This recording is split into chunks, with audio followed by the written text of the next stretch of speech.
بسم الله الرحمن الرحيم. الفاتحة إلى روح سيدنا وحبيبنا وشفيعنا قرة أعيننا محمد صلى الله عليه وسلم، ثم إلى أرواح أهل بيته وأصحابه وأزواجه، وإلى أرواح أئمة الإسلام والمسلمين، وإلى أرواح أولياء الله من مشارق الأرض إلى مغاربها، إلى أرواح ذرية رسول الله صلى الله عليه وسلم أجمعين، خصوصا أهل سيدنا المهاجر إلى الله أحمد بن عيسى وسيدنا الفقيه المقدم محمد بن علي بعلوي، ثم إلى روح المقدم الثاني الحبيب عبد الرحمن بن محمد السقاف، ثم إلى روح الشيخ بكر بن سالم وأخي أقيل، ثم إلى روح الحبيب عمر بن عبد الرحمن العطاس والشيخ علي بن عبد الله باراس، ثم إلى روح الحبيب عبد الله بن علوي الحداد، ثم إلى روح الحبيب علي بن محمد الحبشي، وإلى أرواح أولاده خصوصا إلى الحبيب أنيس بن علي الحبشي، وإلى روح الحبيب أحمد بن علي الحبشي، ثم إلى روح الحبيب سالم، وإلى روح الحبيب حسن ابن عبد الله بن عمر الشاتري، ثم إلى روح الحبيب محمد بن سالم بن حفيظ، ثم إلى روح الحبيب علي مشهور بن محمد بن سالم بن حفيظ، ثم إلى روح الحبيب علي بن جعفر عبد الله علي، ثم إلى روح الحبيب عبد القادر بن عبد الرحمن السقاف، وإلى روح الحبيب عبد القادر بن أحمد السقاف، ثم إلى روح سيدي الوالد محمد نجيب بن طه بن عبد الله السقاف، وإلى روح عم جعفر بن عبد الله بن حسين السقاف، ثم إلى روح أبي حامد محمد بن محمد الغزالي صاحب منهاج العابدين، أن الله يكثر من مثوبتهم وضاعف حسناتهم ويحفظنا بجاههم وينفعنا بهم، يعيد علينا من بركاتهم وأسرارهم وأنوارهم وعلومهم ونفحاتهم في الدين والدنيا والآخرة، وأن الله يفتح علينا فتوح العارفين، فتوح المطلق، فتوح المبين، وأن الله يرزقنا علما نافعا وقلبا خاشعا وعملا متقبلا، وأن الله يحفظنا، يحفظ أولادنا، يحفظ أصحابنا من جميع الفتن ومن جميع الأمراض ومن جميع الذنوب ومن جميع البلاء والوباء والمصيبة، ظاهرها وباطنها كبيرها وصغيرها، على هذه النية وكل نية صالحة، إلى حضرة النبي محمد صلى الله عليه وسلم. سر الفاتحة. أعوذ بالله من الشيطان الرجيم. بسم الله الرحمن الرحيم. الحمد لله رب العالمين الرحمن الرحيم مالك يوم الدين، إياك نعبد وإياك نستعين، اهدنا الصراط المستقيم صراط الذين أنعمت عليهم غير المغضوب عليهم ولا الضالين آمين. بسم الله الرحمن الرحيم. الحمد لله رب العالمين. اللهم صل وسلم على سيدنا محمد وعلى آل سيدنا محمد. نوينا التعلم والتعليم والنفع والانتفاع والتذكر والتذكير والإفادة والاستفادة والحث على التمسك في كتاب الله وسنة رسول الله صلى الله عليه وسلم وابتغاء مرضاته وثوابه وقربه. Alhamdulillah, kita lanjutkan kajian Minhajul Abidin. Di pertemuan yang lalu kita sampai kepada bentuk dosa yang ketiga, yaitu dosa yang terjadi antara diri kita dengan hamba-hamba Allah subhanahu wa ta'ala, antara diri kita dengan makhluk. Dosa yang terjadi antara diri kita dengan makhluk itu juga terbagi menjadi 4 yang sudah kita bahas di pertemuan yang lalu, yaitu dosa dengan makhluk yang berkaitan dengan jiwa. Yang kedua, dosa dengan makhluk berkaitan dengan harga diri seseorang, seperti kita menggunjingnya atau mencaci atau mendustai dan lain-lainnya, berdusta atas kondisi orang tersebut. Ini termasuk dosa yang berkaitan dengan harga diri seseorang. Nah, kemudian Imam Ghazali juga menjelaskan bagaimana cara menghilangkan beban dosa tersebut, yaitu kalau berkaitan dengan jiwa, ya kisos atau meminta kehalalannya. Kalau tidak bisa kisos, tidak bisa minta kehalalannya, maka banyak-banyak kembali kepada Allah subhanahu wa ta'ala, memohon kepada Allah subhanahu wa ta'ala dengan sungguh-sungguh agar orang yang pernah kita ambil jiwanya atau sebagian dari jiwanya nanti merelakan dosa kita di hari kebangkitan atau di hari kiamat.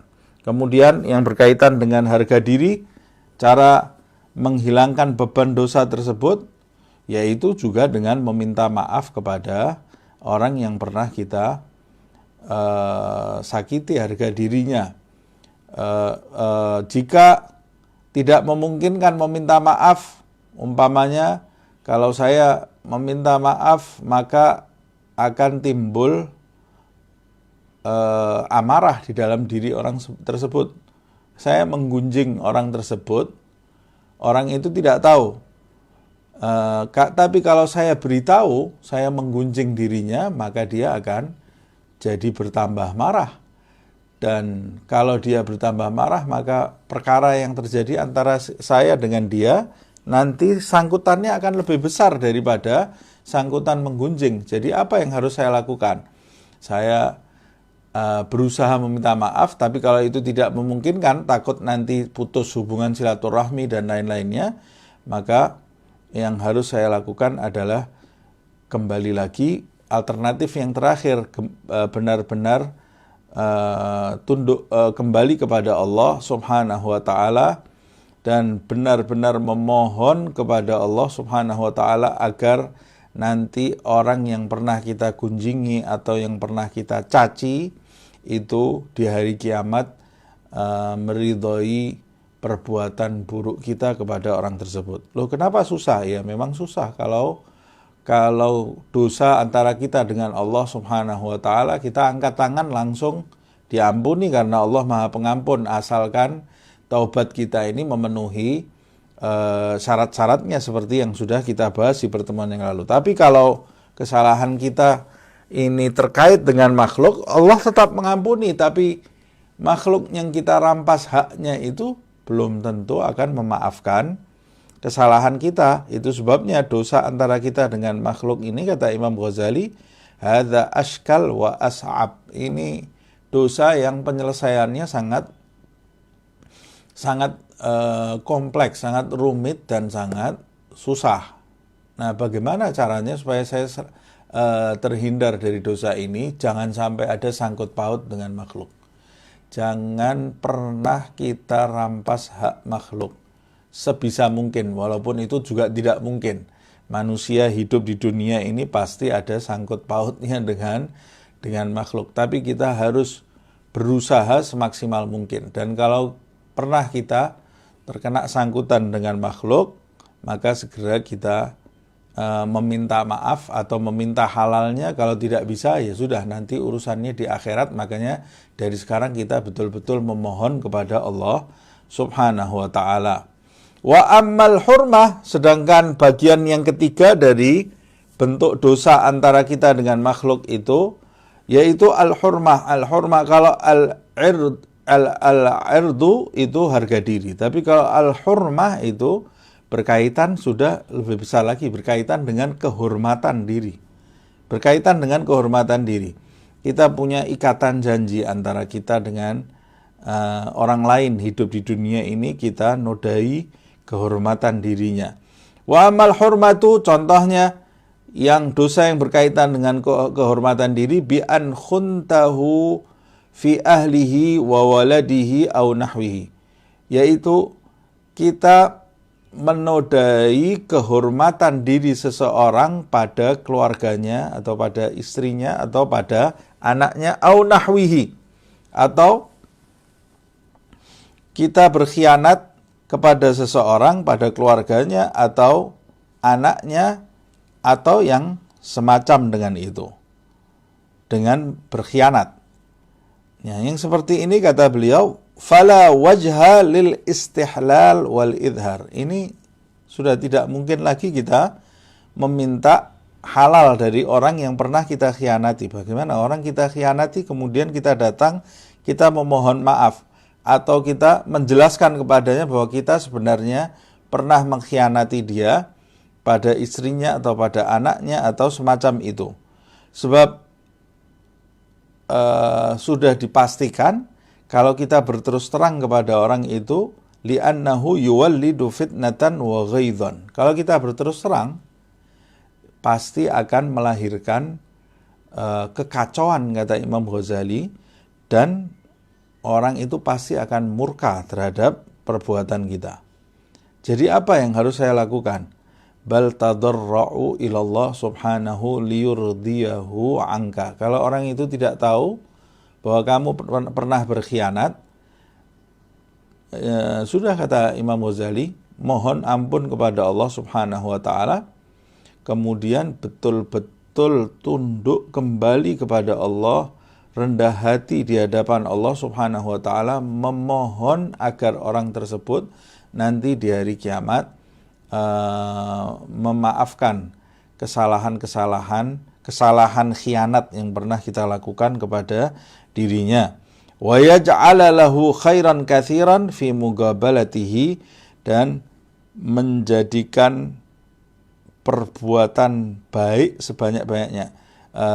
Orang yang melakukan khianat ini seharusnya dia melakukan amal baik sebanyak-banyaknya fi mugabalatihi, untuk menghadapi orang tersebut nanti di hari kiamat. Jadi dia melakukan perbuatan baik untuk orang tersebut, untuk orang yang dia pernah berkhianat. Itu caranya menyudahi perbuatan dosa khianat ini, kalau itu tidak diketahui.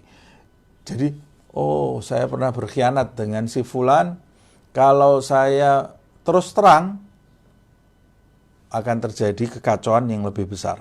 Jadi bagaimana? Sekarang dia tidak tahu, ya sudah, lebih baik Allah menutupi, saya tutup. Caranya bagaimana? Saya bertaubat kepada Allah, tidak akan mengulangi perbuatan saya itu seumur hidup. Terus apalagi yang harus saya lakukan? Karena saya masih punya sangkutan dengan orang itu. Yang harus kamu lakukan, karena kamu tidak bisa meminta maaf, kamu betul-betul memohon kepada Allah subhanahu wa ta'ala agar nanti di hari kiamat orang tersebut memaafkan kesalahan kamu, plus untuk persediaan nanti dalam menghadapi dia di hari kiamat itu, dari di dunia ini kamu sering-sering berbuat baik kepada dia. Lakukan perbuatan baik sebanyak-banyaknya kepada orang tersebut, supaya nanti di hari kiamat ketika terbongkar rahasia kamu, rasa sakit dia itu sudah tertutupi dengan perbuatan baik yang telah kamu lakukan di sisa umur kamu terhadap dia sebanyak-banyaknya. Itu nanti akan menjadikan dia mudah memaafkan kamu. Fa in amintal fitnah wal haija, tapi jika kamu merasa aman dari kekacauan dan amarah orang tersebut, enggak, ini orang ini pasti bisa. Tapi kata Imam Ghazali, wa huwa nadirun, ini perkara yang sangat jarang sekali. Tapi kalau memang kamu merasa mungkin orang ini menerima pengakuan saya, dia tidak akan marah besar, dia juga tidak akan timbul kekacauan. Kalau kamu merasa seperti itu, fatastahillu minhu, maka hendaklah kamu meminta kehalalan darinya, yaitu berterus terang dan memohon dia untuk memaafkan kesalahan yang pernah kamu perbuat. Nah, ini berkaitan dengan kehormatan diri. Dosa yang dilakukan oleh seseorang kepada orang lain berkaitan dengan kehormatan diri. Wa amma fid din, yang terakhir yaitu dosa antara makhluk dengan makhluk berkaitan dalam agama, dalam perkara agama. Wa amma fid din, contohnya berkaitan dalam masalah agama ini, bi an kaffartahu au badda'tahu au dallaltahu, yaitu kamu mengkafirkan saudaramu yang lain. Jadi dia bukan orang kafir tapi kamu kafir-kafirkan, atau membid'ah-bid'ahkan saudaramu yang lain. Dia tidak berbuat bid'ah, kamu bid'ah-bid'ahkan dia, kamu bilang dia ahlul bid'ah. Ini dosa besar. Sebab orang kafir itu tempatnya di neraka. Kamu sebut orang, hei kafir, atau dia ini, kamu ini melakukan perbuatan kafir, kamu ini kafir umpamanya, atau si fulan itu kafir, atau si fulan itu ahlil bid'ah. Bid'ah itu dalalah finnar, di neraka. Ini tuduhan yang luar biasa. Au dallaltahu, atau kamu kata-katai dia ini termasuk orang yang sesat. Ini dosa besar ini. Termasuk dosa besar dan harus bertaubat, dan taubatnya ini rumit, tidak main-main karena sudah berkaitan dengan makhluk yang lain. Kamu melemparkan tuduhan kepada makhluk yang lain, kata Imam Ghazali. Fahuwa as'abul umur, kata Imam Ghazali, ini yang paling tersulit. Orang itu kalau sudah mengkafirkan orang, ini dosa antara makhluk dengan makhluk yang paling sulit, kata Imam Ghazali. Penyelesaiannya sulit, makanya kita harus hati-hati menjaga lisan kita, jangan mudah mengkafir-kafirkan orang, apalagi di zaman ini. Membid'ah-bid'ahkan orang atau menyebut si fulan sesat. La haula wala quwata illa billah. Kamu ini bukan Tuhan, kamu tidak tahu kondisi seseorang dengan baik. Jadi yang aman bagaimana? Yang aman kamu tutup mulut kamu. Selesai. Khususnya di zaman ini. Orang yang paling selamat di zaman ini, orang yang menjaga mulutnya dan menjaga jari jemarinya untuk tidak nulis status atau jawab status, komen di status, replay. Jaga jari-jarinya karena jari itu bagian dari mulut, wakil dari mulut. Ya, dia bisa mencet keyboardnya, kemudian keluar kata-katanya, dan kata-kata itu jadi ucapan, sama saja. Nah, ini di zaman ini banyak berita yang simpang siur, banyak berita yang tidak jelas. Ya sudah, lebih baik kita diam, itu lebih selamat daripada kita mengomentari orang lain. Lebih baik kita mengomentari diri kita sendiri saja, karena keburukan yang tersimpan di dalam diri kita ini banyak sekali yang belum kita benahi. Begitu pula kalau kita mengatakan orang kafir, orang bid'ah, orang sesat, nah kita nanti menyelesaikan urusan kita dengan orang itu, kata Imam Ghazali, as'abul umur. Ini sangat sulit sekali. Bagaimana kok sangat sulit sekali? Plus di dalam riwayat disebutkan orang yang mengkafirkan orang lain, ucapan kafirnya itu naik menggetarkan arsy Allah subhanahu wa ta'ala. Kalau sampai ucapannya itu ternyata tidak benar, kembali kepada pengucapnya. Berbahaya ini ya. Oh, itu sudah jelas kafir. Sudah jelas dari mana? Kadang-kadang yang dibilang jelas itu tidak jelas. Dan kalaupun jelas kafir, kamu tidak mengatakan dia kafir, kamu tidak berdosa. Daripada kita mengatakan, hei si kafir, loh dia kafir betul kok. Nah, kamu ucapkan orang kafir itu dengan ucapan, hei si kafir, itu sudah tidak benar. Dan kalaupun ucapan itu benar, tidak ada manfaatnya. Tidak ada manfaatnya sama sekali. Seperti kata beliau Al-Imam Abdullah bin Alwi Al-Haddad, seperti orang pegang tasbih setiap hari, kemudian dia ucapkan la'anallah iblis, la'anallah iblis, la'anallah iblis. Semoga Allah melaknat iblis, Allah melaknat iblis. Ini ucapan benar, jelas Allah itu melaknat iblis. Tapi kata Imam Ghazali, kalau kamu setiap hari, Habib Abdullah bin Ali Al-Haddad maksud saya, dia mengatakan di dalam kitabnya, kalau tidak salah Fusulul Ilmiyah, dia mengucapkan, kalau kamu setiap hari pegang tasbih, la'anallah iblis, la'anallah iblis, Allah melaknat iblis, Allah melaknat iblis. Ini ucapan betul, tapi kamu termasuk melakukan perbuatan sia-sia. Walaupun iblis itu benar-benar terlaknat, kamu melakukan perbuatan sia-sia. Daripada kamu la'anallah iblis, itu tidak ada pahalanya sama sekali, kata Imam Abdullah bin Alwi Al-Haddad. Lebih baik kamu baca sholawat, baca istighfar untuk dirimu, itu bisa mendatangkan pahala. Kamu melaknat iblis saja tidak mendatangkan pahala. Bagaimana kamu melaknat manusia yang kamu belum tahu betul atau tidak, atau mengkafirkan orang yang kamu belum tahu. Kamu mengkafirkan Fir'aun saja. Fir'aun kafir, setiap hari pegang tasbih, Fir'aun kafir, Fir'aun kafir. Tidak ada pahalanya sama sekali. Walaupun Fir'aun itu jelas-jelas kafir, tidak ada pahalanya sama sekali. Lebih baik kamu bersolawat kepada Rasulullah SAW. Nah, kalau kamu mengkafirkan orang atau makhluk yang jelas-jelas kafir saja, itu tidak ada pahalanya. Mengapa kamu berspekulasi mengkafirkan orang yang belum jelas kekafirannya? Ini harus digarisbawahi ini ya. Hati-hati. Terutama di zaman ini. Di zaman ini. Sebab kata Imam Ghazali, ini menghilangkan beban dosa dari mengkafirkan orang atau membid'ahkan orang atau menyesat-nyesatkan orang, itu menghilangkan dosanya sangat sulit. As'ab, bukan sangat sulit, yang tersulit, kata Imam Ghazali. Bagaimana cara menghilangkan beban dosa ini?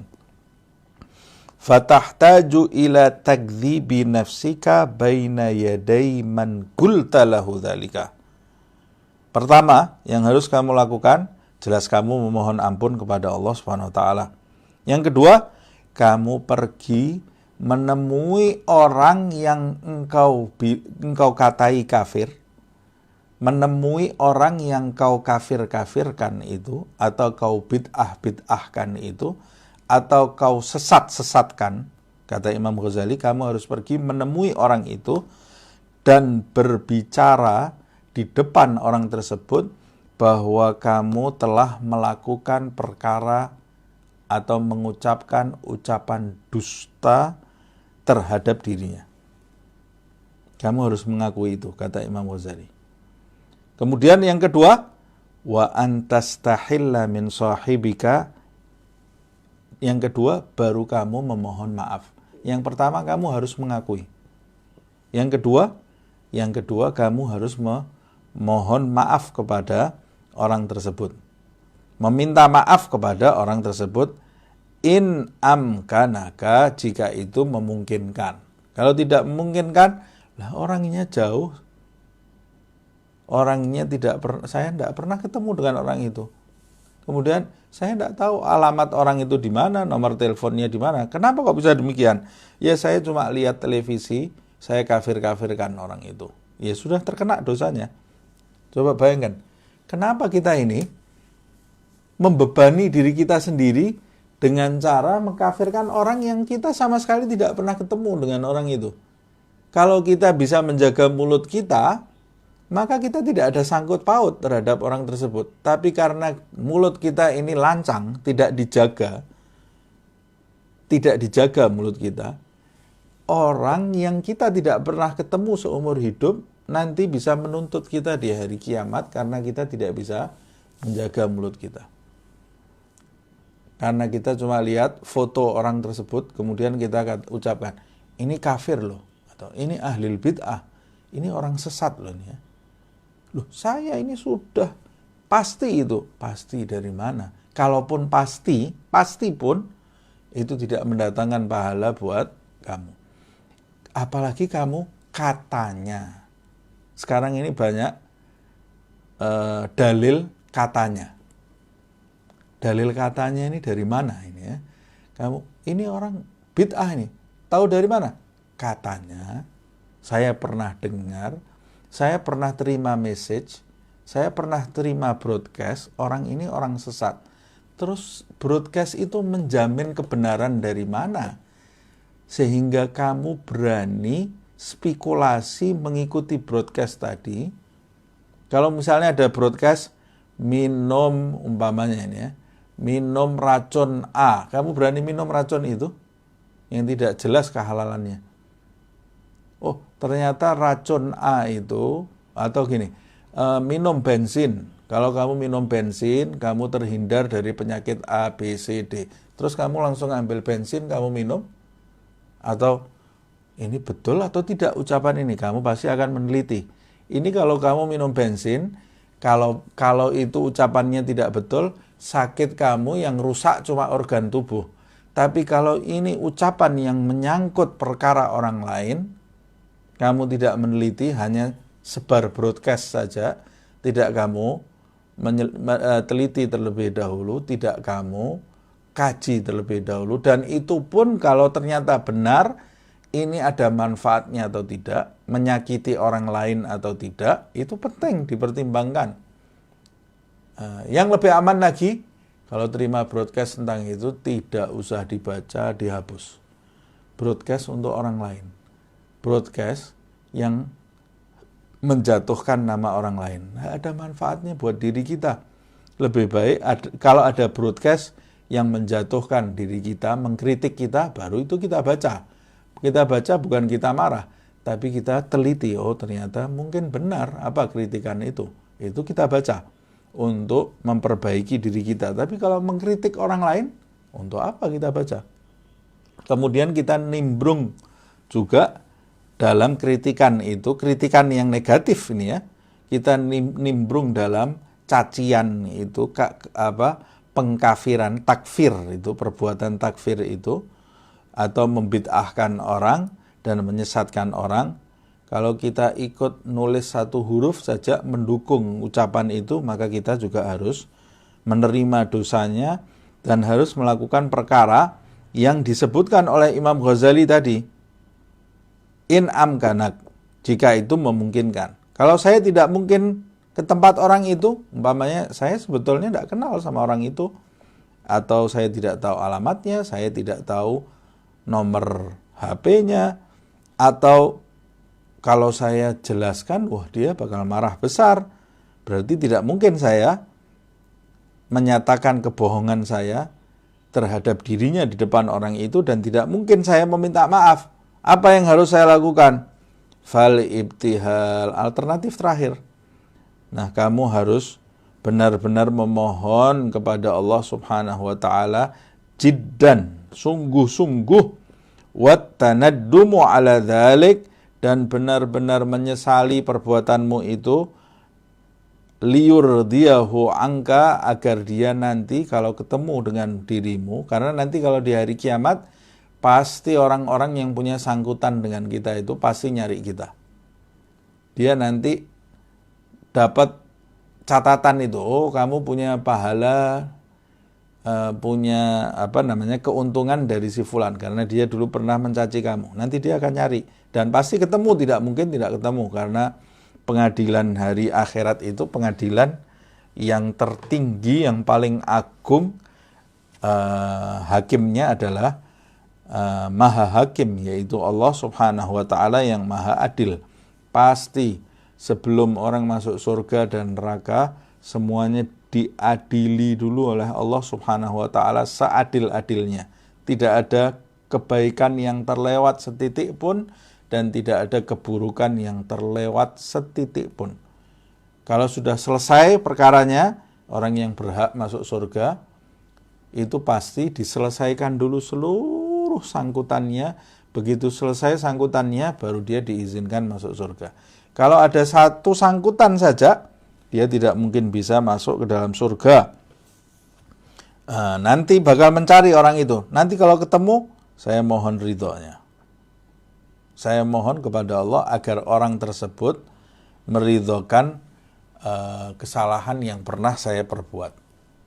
Latul amri, dan kesimpulan dari semua ini, yaitu dari perkara dosa yang terkait antara diri kita dengan Allah, dengan makhluk Allah Subhanahu wa taala. Kesimpulannya, fama amkanaka min irda'il khusum amilta. Kalau memungkinkan bagi dirimu untuk meminta ridho terhadap orang yang pernah kamu sakiti, maka kamu harus melakukan itu, melakukan hal itu. Irda'ul khusum, meminta ridho, yaitu kamu datang ke sana, memohon maaf dan dimaafkan. Kalau kamu kalau memungkinkan kamu meminta maaf ketika kamu menyakiti seseorang, merampas hak seseorang, memungkinkan kamu untuk datang meminta maaf, maka kamu harus melakukan itu. Bagaimana memungkinkan? Tidak menambah permusuhan. Saya tahu ini tidak akan menambah permusuhan, maka saya harus meminta maaf. Atau saya bisa mengembalikan harta yang pernah saya curi, umpamanya. Orang kalau hartanya dikembalikan pasti dia akan bahagia. Ya, kamu harus melakukan itu. Dulu saya pernah utang, belum pernah saya bayar-bayar. Ya, kamu harus melakukan itu. Kamu harus bayar itu. Nah, kalau memungkinkan hal itu, amilta, maka kamu harus melakukan. Wa ma lam yumkinuka, sesuatu yang kamu tidak mungkin mengembalikannya. Tidak mungkin kamu meminta kehalalannya. Umpamanya, saya sakiti, tapi kalau saya minta maaf, dia tahu saya pernah menggunjing dia atau pernah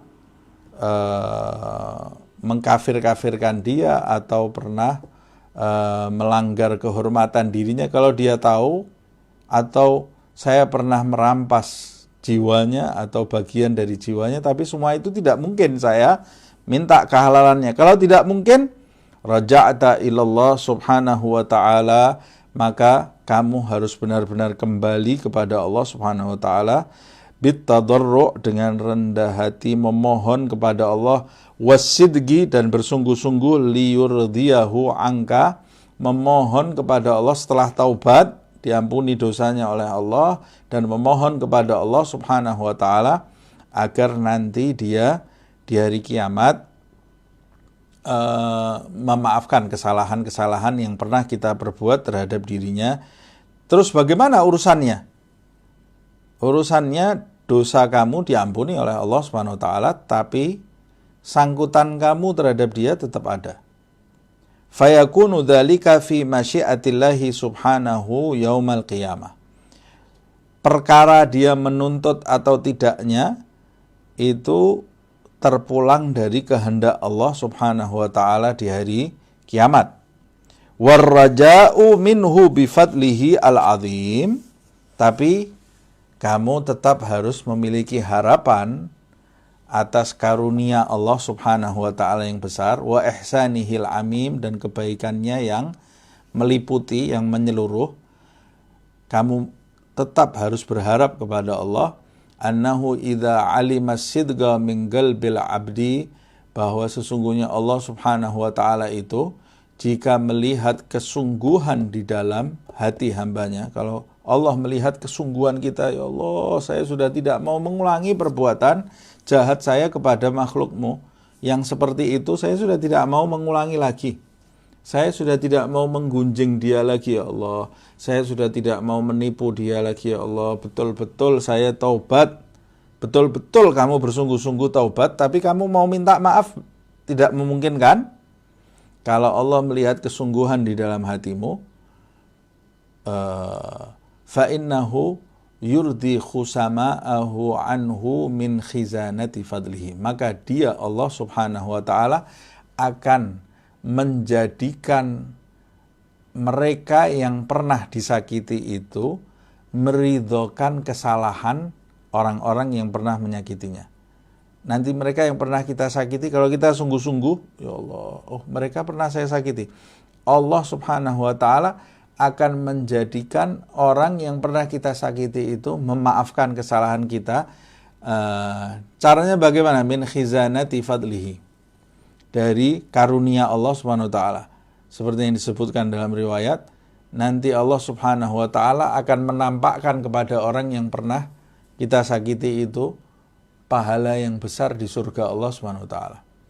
Kalau kamu mau memaafkan kesalahan orang ini, itu yang akan kamu dapat. Ditunjukkan oleh Allah subhanahu wa ta'ala. Orang tadi melihat keindahan yang akan dia dapat dari Allah subhanahu wa ta'ala jika memaafkan kesalahan orang yang pernah menyakitinya, maka dia pasti akan memaafkan itu. Wala hukma, maka tidak ada sangkut paut lagi.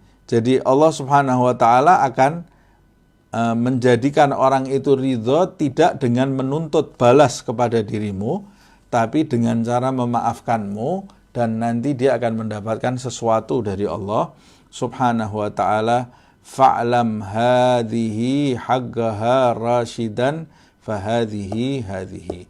Maka ketahuilah, ini adalah hak prioritas Allah subhanahu wa ta'ala. Fa'lam rasyidan, ketahuilah dengan benar-benar cerdas. Jadilah orang yang cerdas, tapi jangan jadikan ini alasan untuk kita menyakiti orang. Tidak, ini justru kita harus berhati-hati mendengar nasihat Imam Ghazali ini.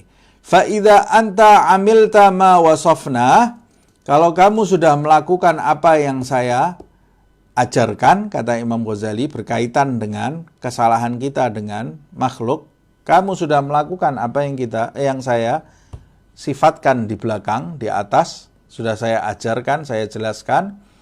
Wa barra'tal qalba an ikhtiyari mithliha fil mustaqbal, dan kamu telah menghilangkan dari dalam dirimu, melepaskan dari dalam, membebaskan hatimu dari perbuatan yang semacam itu di hari depanmu. Betul-betul saya tidak mungkin lagi melakukan perbuatan seperti itu.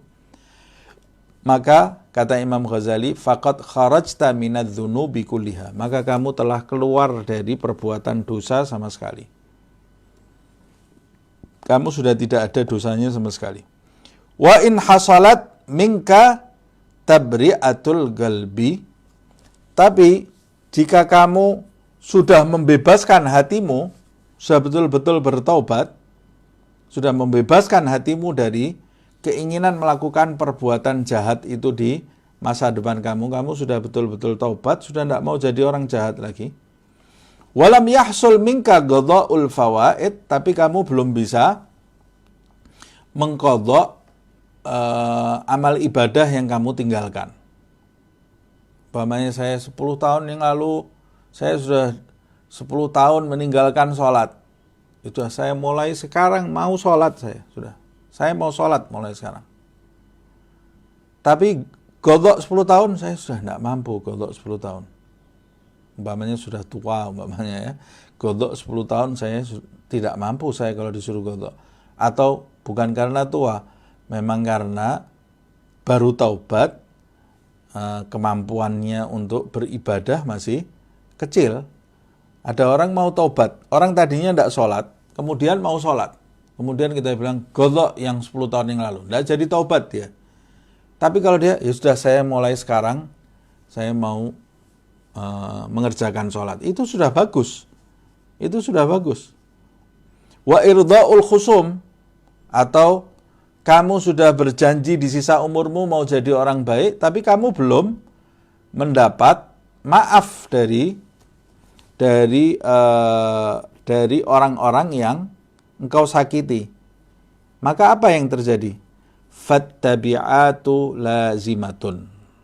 Maka dosa-dosa yang haknya belum kamu bayar itu lazimatun. Lazimatun itu ya masih tetap menjadi beban dirimu. Yang belum kamu penuhi hak-haknya itu masih tetap menjadi beban di pundakmu. Wasairudz dzunubi maghfuratun. Tapi dosanya sudah diampuni oleh Allah Subhanahu wa taala. Cuma hutangnya saja belum dibayar. Nah, nanti cara membayarnya ya dengan meminta maaf atau dengan mengqadha, atau kalau tidak bisa, tidak ada kemungkinan, umpamanya dia belum mendapat maaf dan lain-lainnya, maka yang terjadi seperti yang sudah dijelaskan tadi. Ya betul-betul meminta ampun kepada Allah dan memohon supaya beban yang dipikulnya itu nanti disudahi oleh Allah Subhanahu wa taala, diberi jalan keluar di hari kiamat. Wali hadzal bab syarhun yatulun. Tentang perkara ini, bab ini sebetulnya kata Imam Ghazali ada penjelasan yang ini perlu penjelasan yang sangat panjang kata Imam Ghazali. Wa fala yahtamiluhu hadzal mukhtasar, dan penjelasan yang panjang itu tidak mungkin dicakup di dalam bab yang ringkas ini, buku yang ringkas ini, karena memang Minhajul Abidin ini dibuat oleh Imam Ghazali ringkas. Yang ringkas saja tebalnya seperti ini. Sebab kalau kita lihat buku-buku lain Imam Ghazali seperti Ihya Ulumuddin, tebal sekali, dan buku-buku di masa itu tebal-tebal, buku itu berjilid-jilid di masa itu. Tapi Imam Ghazali menulisnya Minhajul Abidin ini tidak berjilid-jilid, hanya satu kitab saja. Kata Imam Ghazali, ini sebetulnya penjelasannya masih panjang lagi dan tidak mungkin saya tulis di kitab yang saya inginkan menjadi kitab ringkas. Jadi bagaimana kalau kamu mau mendengar penjelasan yang lebih detail lagi mengenai bab taubat ini?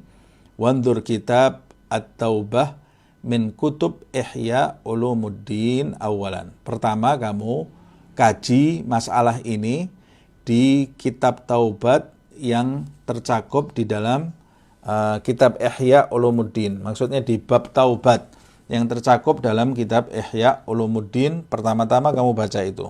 Kemudian wa kitab Al-Gurbati ilallah ta'ala. Dan kitab itu Al-Gurbah ilallah ta'ala. Thanian, yang kedua.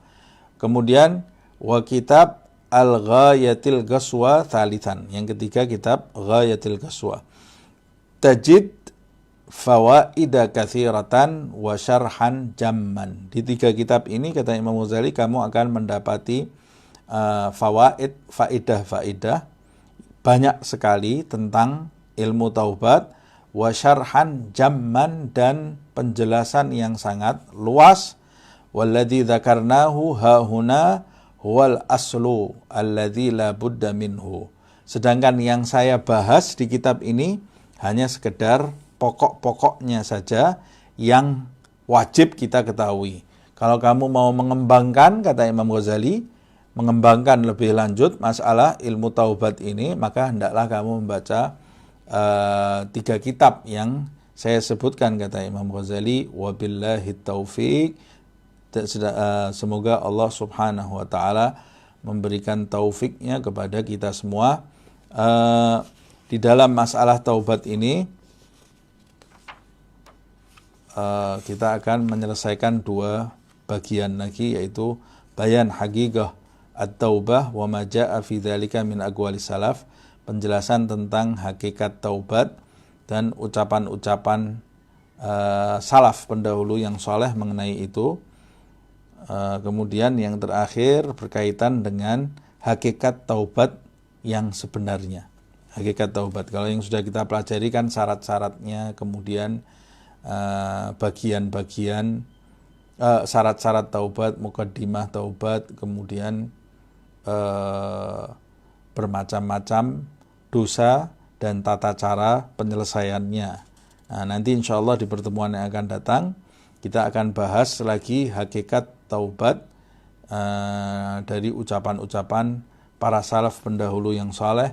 Semoga Allah subhanahu wa ta'ala mengampuni dosa-dosa kita, menerima taubat kita, dan menjadikan hubungan kita baik antara kita dengan Allah subhanahu wa ta'ala, antara kita dengan makhluk Allah subhanahu wa ta'ala, menghapuskan dosa-dosa yang pernah kita perbuat antara kita dengan Allah subhanahu wa ta'ala, dan juga dosa-dosa tabiat, yaitu dosa-dosa yang berkaitan antara kita dengan makhluk Allah subhanahu wa ta'ala, dan dijadikan kita termasuk mereka yang nanti kembali kepada Allah subhanahu wa ta'ala biqalbin salim, dengan hati yang selamat dari sangkutan terhadap makhluk Allah subhanahu wa ta'ala, hati yang bersih dari perbuatan dosa yang tidak diridhai Allah subhanahu wa ta'ala, sehingga kita digolongkan termasuk mereka yang masuk ke surga Allah subhanahu wa ta'ala tanpa susah payah, tanpa hisab, tanpa siksa, tanpa azab, tanpa perkara-perkara yang mengerikan, bersama kedua orang tua kita, pasangan hidup kita, saudara-saudara kita, kerabat kita, sahabat-sahabat kita, dan orang-orang yang kita kenali dan orang-orang yang mengenali kita. Semoga Allah subhanahu wa ta'ala memberi hidayah kepada diri kita. Allahumma hdi ummata Sayyidina Muhammad, Allahumma aslih ummata Sayyidina Muhammad, Allahumma tajawaz an ummati Sayyidina Muhammad, Allahumma ja'alna min ummati Sayyidina Muhammad bihaqqi Sayyidina Muhammad wa ali Sayyidina Muhammad, wa sallallahu ala Sayyidina Muhammadin wa ala alihi wa sallam bisirril Fatihah. A'udzu billahi minasyaitonir rajim. Bismillahirrahmanirrahim. Alhamdulillahirabbil alamin. Ar-Rahmanir-Rahim. Maliki yaumiddin. Iyyaka na'budu wa iyyaka nasta'in.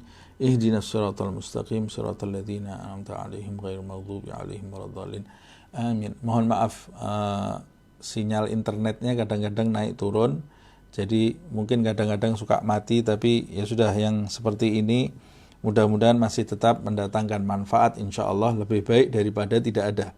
يا ربنا اعترفنا بأننا اقترفنا وأننا أسرفنا على لظى أشرفنا، فتب علينا توبة تغسل لكل حوبة، واستر لنا العورات وآمن الروعات، واغفر لوالدينا ربي ومولودينا والأهل والإخوان وسائر الخلان وكل ذي محبة أو جيرة أو صحبة والمسلمين أجمع، آمين ربي اسمع، فضلا وجودا منا لا باكتساب منا، بالمصطفى الرسول نحظى بكل سول، بالمصطفى الرسول نحظى بكل سول، بالمصطفى الرسول نحظى بكل سول، صلى وسلم ربي عليه عد الحب وآله والصحب عداد طش الصحب، والحمد للإله في البدء والتناهي. سبحانك اللهم وبحمدك أشهد أن لا إله إلا أنت أستغفرك وأتوب إليك. سبحان ربك رب العزة عما يصفون، سلام على المرسلين والحمد لله رب العالمين، والعفو منكم.